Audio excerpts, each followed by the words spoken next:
Hello and welcome to another evening of frank conversation here on Hard Copy, coming to you from our studios in Abuja. I'm Maokbe Ogun Yusuf. It's no news that the Constitution Amendment Review is now firmly underway, with votes taken in both chambers of the National Assembly. Some of these amendments will have implications for how our states are currently run and for the configuration of the country in general. Tonight on Hard Copy, I speak with Governor Abdullahi Sule of the North Central State of Nasarawa on what implications some of these amendments could have for his state and a number of other issues that have cropped up in Nasarawa since he became governor. Governor Abdullahi Sule, welcome to Hard Copy. Thank you very much. Well, quite a showing you had this past week when the president visited. You wanted to show off at least some of the work that you have been able to accomplish. And also perhaps the potential inherent in Nasarawa State. And I know that you campaigned on a number of, issues when you were coming to office. If all of them, in totality, were 100 miles put together, how far would you say you've run? I'm usually, thank you very much first and foremost for having me on your program, but I'm usually a very conservative scholar. So a lot of people in the state have been working with our slogan of the fact that we are exceeding expectations of the people. But to be honest with you, on my own side, based on my own target, which is usually very high, I will say we are somewhere between 60 to 70% of our achievement, of what we had already targeted, to achieve for the state. But if you are comparing us with either some other states, or some other previous administration, a lot of people believe that we have scored our 100%. Well, 60 to 70% is quite high, in my own opinion. You say you're a conservative scorer. But if you were to look at it vis-a-vis the potential inherent in Nasarawa, because a number of people believe that Nasarawa ought to be to the Federal Capital Territory what Ogun State is to Lagos. Correct. And that, that ought to be. The last time I spoke with the former governor of the state, your predecessor in office, he wasn't quite sure whether being so close to the Federal Capital Territory was a blessing or a curse. Because according to him, a lot of people live in Nasarawa, especially in the areas adjoining the FCT, and work here in the FCT, but nothing seems to accrue to the state other than the burden of having to carry the population of people who live there. Meanwhile, all of the benefits seem to have. Is anything changing, or has anything changed so far? Well, a lot of things are changing, but I will not mix words. It's actually a blessing. I was trained outside Nigeria. I lived in places where actually foreigners, if you want to call them that way, were the people who actually build those institutions. America is built by foreign people. That's why they call New York Epuloboro's Unum. Lagos, if you look at it, majority of the people who are actually in Lagos, who even became governors, may be from the southwest, but may not be from Lagos. So I have no doubt that the number of people you have who may not be indigenous of Nasarawa State, who are in Nasarawa State, are actually a blessing for us. So I will not mix words in saying that. Yes, there may be some ups and downs, but it's actually a blessing. In most cases, people from outside come to complement some of the things you don't have. Have you really been able to convert that potential into a blessing? That's it. It ought to be a blessing. But when you look at it, just traveling from our office here in Guzape to Karu, to Maraba, to Masaka, and all of that area, you have to ask, is it truly a blessing? Is this how a place would ought to be, like a satellite town to the FCT? Is this how it ought to be structured? There are questions around that area. Yeah, there are so many reasons, and you are looking at it from different angles. You are just looking at the transportation aspect of it. There are so many other aspects rather than just transportation. Even with the transportation aspect of it, what we have done was one of the things Mr. President came to actually commission. We have over 22 motor parks, just between Nyanya and Masaka. As a result of that, every motor park you have is a source of traffic jam, because of people parking and the rest of that. So we sat down and thought about it, and we say, what? How many vehicles are we talking about? So and we calculated maybe roughly about 700-800 vehicles. We now build a modern bus terminal that will actually have 900 vehicles parked, so that we can concentrate all those vehicles to one location, and we move it as we have a setback as much as possible away, from the road, so that all the vehicles will actually go in, or at least come close to that, so they can give room for passers-by to drive through. So that will reduce the concern that you have. But you see, there are areas, again, of education. Today we have a lot of universities, in the area that are not necessarily built by indigents of Nasarawa State. And if left, probably indigents of Nasarawa State will not have the opportunity to build them. So they are built by some of these people that you are talking about because of the proximity to the federal capital. Today, Nasarawa State University, majority of the students that we have are not indigents of Nasarawa State. They are actually people from Abuja. Most of the doctors that we have at the FMC Kefi actually live in. They agree to work there because every day they can come back to Abuja and enjoy the lifestyle of Abuja and stay and then go there and work. Investments, what you've concentrated on. You wanted lots of investment to come into Nasarawa. I think right now you say you have about $400 billion or so. Is it $400 million? $5 million. $500 million. $500 million at the last count. But even though a lot of them, they are still in the stages of MOU, and they're yet to materialize. How do you intend to tell the people of Nasarawa that it is coming? Because some people will say that our needs are immediate. The needs of unemployment, the insecurity in the country, in that axis, etc., they're immediate. How do you intend to placate the immediate needs while at the same time concentrating on the long term? Coming from the private sector, I look at the two of them. I didn't just look at the long-term investments. We look at the immediate investments, and we have done a lot in that area. Immediate investments in Nasarawa State will be mostly in the area of agriculture and the area of mining. And they are not MOUs like you have mentioned. Number one, if you take the Dangote Sugar Refinery, starting from that one, which is going to be about 68,000 hectares of land, today that place has employed over 3,000 people. For Nasarawa State, they are working in the farm. By the time it's fully operational, we are looking at 30,000 people, 10 times what we have at the moment. So that one has already engaged people. They are working on it. The other farm is that you say is also not just an MOU. The acquisition of the land has been done, and they are working also in that farm. Anytime you have the farm working, you have more employment of the people. The one that we are discussing actually with Azman is the one that we have signed the MOU, they have acquired the land, they have paid the compensation, they are constructing the road, and then very soon also they will do all that. But all the ones on the housing, for instance, that we are talking about, most of them are under construction. So we don't have, I don't think we have any of them that is just an MOU. So because I understand the needs of Nasarawa State. Before we came into Nasarawa State, while I was in Lagos, I actually engaged KPMG.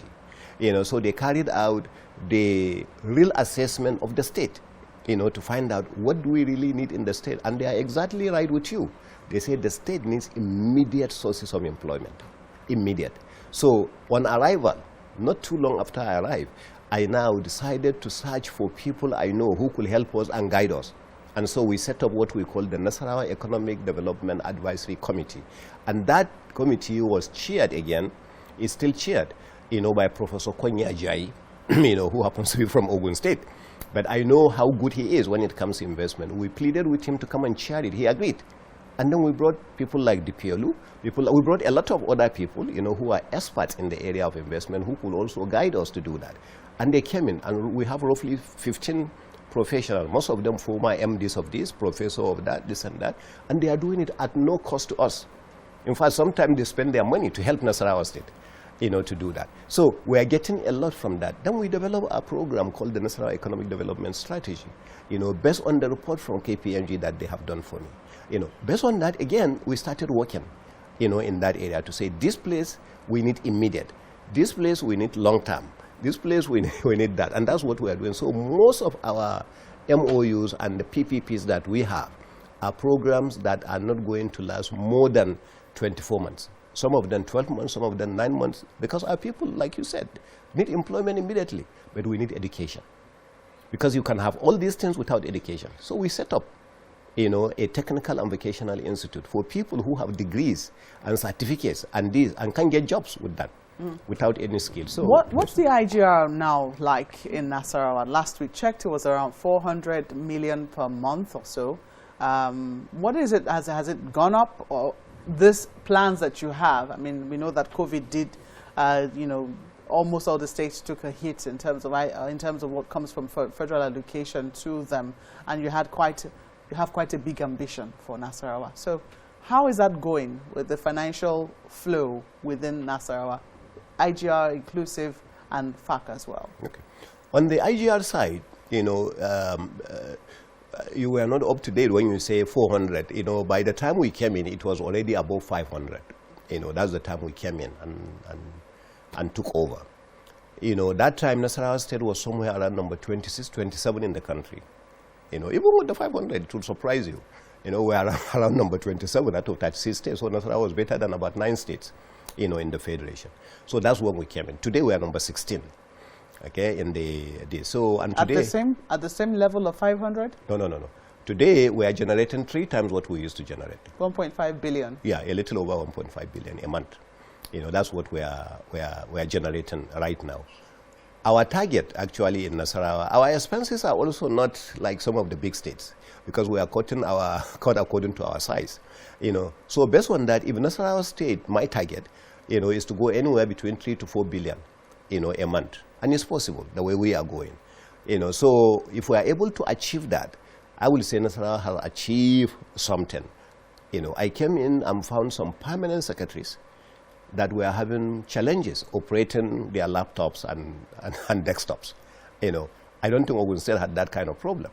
You know, so I can't just pick another state and say we want to be like Ogun. So we had to start from somewhere. So we started with education first, you know, to educate our people, let them understand.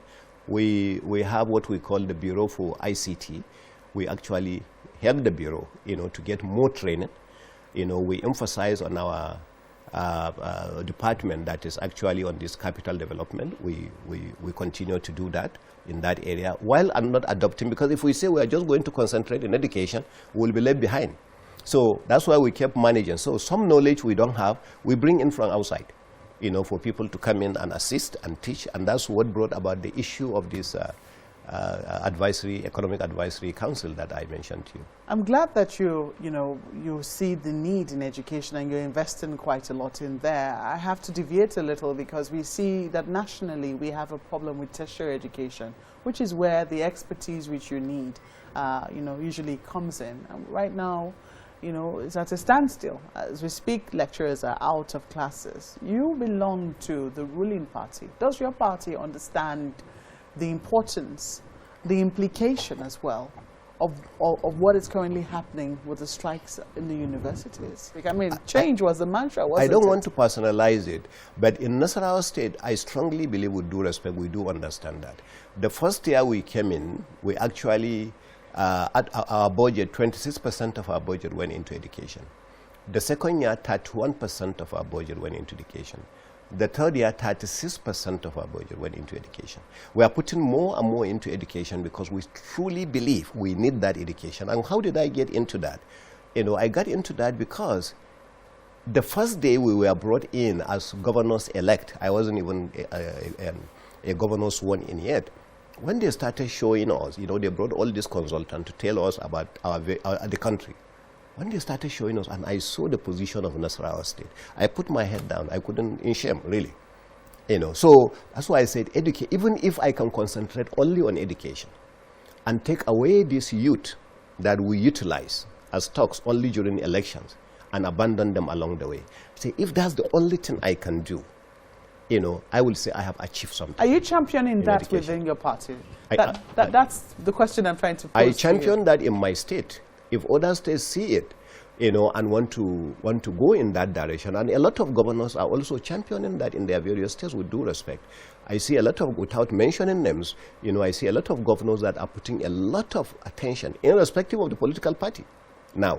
Because when I say governors, you know, that time, I'm talking Nigeria now. I'm not concerned about the political party. I see a lot of governors, irrespective of political party, are focusing on more and more on education, to be honest with you.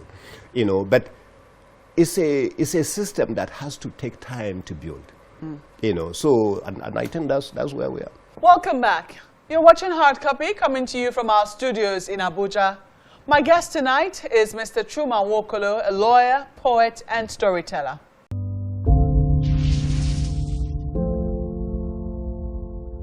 Welcome back. You're watching Hard Copy, coming to you from our studios in Abuja. Our guest tonight is Governor Abdullahi Sule of Nasarawa State, and we're talking about issues that have cropped up in his state since he became governor.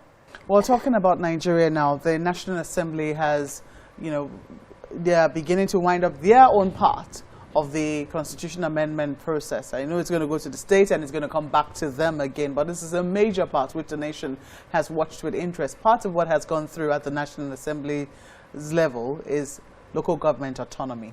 What does that mean for your state? For us in local government autonomy, again, the same meeting I was telling you where they started analyzing the various states and showing the results. The same meeting, they came in and told us, you know, we came in May 2019, and then June 2019, that's where the autonomy actually began. And for us in Nasarawa State, we implemented immediately. So from June 2019, we have been implementing the local government economy. Autonomy. Autonomy, sorry. I don't touch any part of their money. Once it comes, it goes directly to them. They come from time to time to show me the template on how they are spending the money. But as far as participating in how they spend it, also I don't participate. You know, so in our state, we have been practicing that from the day I came. What is the challenge that your brother governors have? Because a number of them say, oh, it's not as simple as that. Oh, it's not that easy. In fact, as a matter of fact, this joint system which you currently have supports the local government, because we find ourselves supporting a lot of what the local governments want to do. So why has it been such a big deal that we now have to put it into the constitution? Now, let me tell you the big deal. Even with what I told you I'm doing, a lot of the monies that come usually are not sufficient for most of those local government to be able to pay their salaries and pension. So that's what we did in Nasarawa State, and the problem is not solved. So constantly, the local government from Algon are coming to say that, sorry sir, the money is given to us is not enough. You have to help us to find some money to complement for us to be able to pay salary and pension and that. And believe me, I urge you, go to Nasarawa this month and find out if they can pay, because our allocation went down by over $1 billion this month. So the local government may not even be able to pay their salaries without the state participating in it. So that's why some governors want to be participating. So the same way they are being seen as mismanaging. The governors now in some states, I don't have the same problem in Nasarawa State, in some states see the local government chairman as also having this to mismanage this fund. And at the end of the day, it's the governors that will be blamed.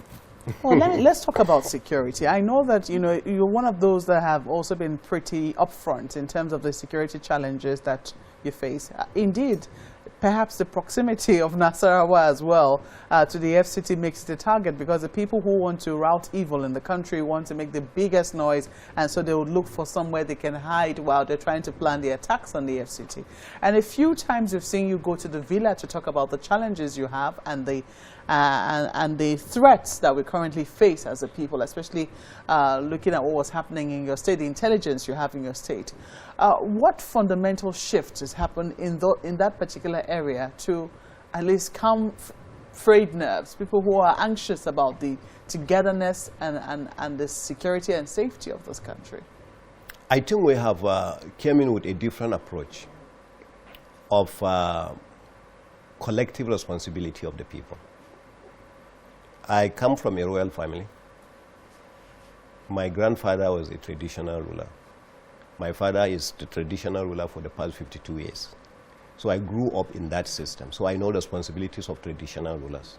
Now I brought them in. Say, you know who are capable of causing havoc in your own areas. If visitors are coming into your areas, you know the right people to do. We involve you. We brought in the religious leaders, the clerics, and the rest of that, and say, we know you have a role, because you preach to some of these people in churches, in mosques, in this, so can, you know, and all the other ones that we have in the state come in. But the religious one, Jibwis, JNI, and the rest of that, we brought them into a major committee. And now we involve our security agencies, you know, to be part of it. So now... Was this before you noticed the threat or afterwards? Afterwards. After we noticed the threat. You know, and then we have another disadvantage in Nasarawa that, again, maybe you didn't notice. In Benue State, they have anti-open grazing law. In Nasarawa State, we have high population of the thief community. So if Fulanis are kicked out of Benue State because of that problem, they will come into Nasarawa State, they will find thief indigents of Nasarawa State. Every thief indigent of Nasarawa State will become a victim to them. They take their anger on those kind of people. So we say, okay, we must involve the Fulanis also to be part of this bigger meeting. You know, Miyate Allah, also the various Fulani groups. Then we went into campaign to say that you, the Fulanis, there are some bandits that come in who may not even necessarily be Fulani from amongst you, and they are giving you bad name. And you are the people living in the bush. You know, so try and find a way of having your own vigilante group that will be either source of information or source of defense and security for some of those bushes, so that people will not continue to categorize all of you as that. And we have one that is very, very effective in Nasarawa State. In 2016, a group that was dislodged, similar to the way all these bandits are being dislodged from other states, a group that was dislodged in Niger State called Darussalam. Okay? When they were dislodged there, they just came to a place called Utu in Toto local government. Again, like you said, at the border with Abaji, at the border with FCT. And that's where they settled down. They started settling down, 10 of them, 15 of them, 20 of them, 30 of them.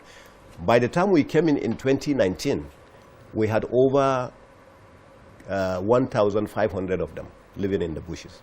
Bandits, you know, with their wives and children. And those people must eat. So they turn now from bandits into kidnappers and armed robbers.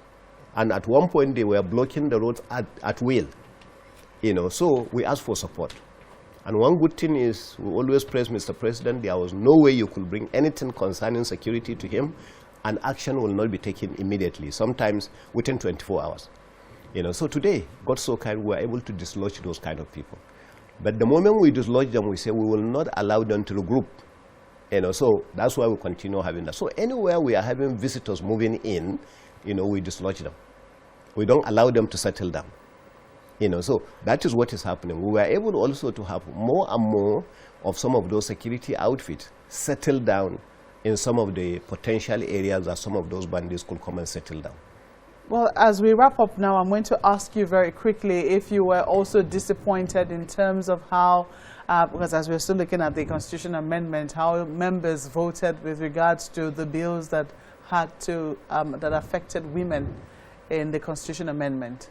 How did you feel about it? No, strongly, to be honest with you, I believe in, I just mentioned to you about collective responsibility, about effectiveness of people working together. I believe in the unity of the people. I believe in fairness, you know, that we need to be fair to each other. We need to do that. I'm a Muslim, and I know limitations when it comes to issue about, you know, men and women and things like that in the religion. You know, so, but to be honest with you, the way the vote went, I was hoping it didn't go like that. You know, I was hoping it will have gone where, you know, you involve people, you make sure you give people the right, you know, to do certain things. You can have married women. Today, even Saudi Arabia is relaxing some of these things.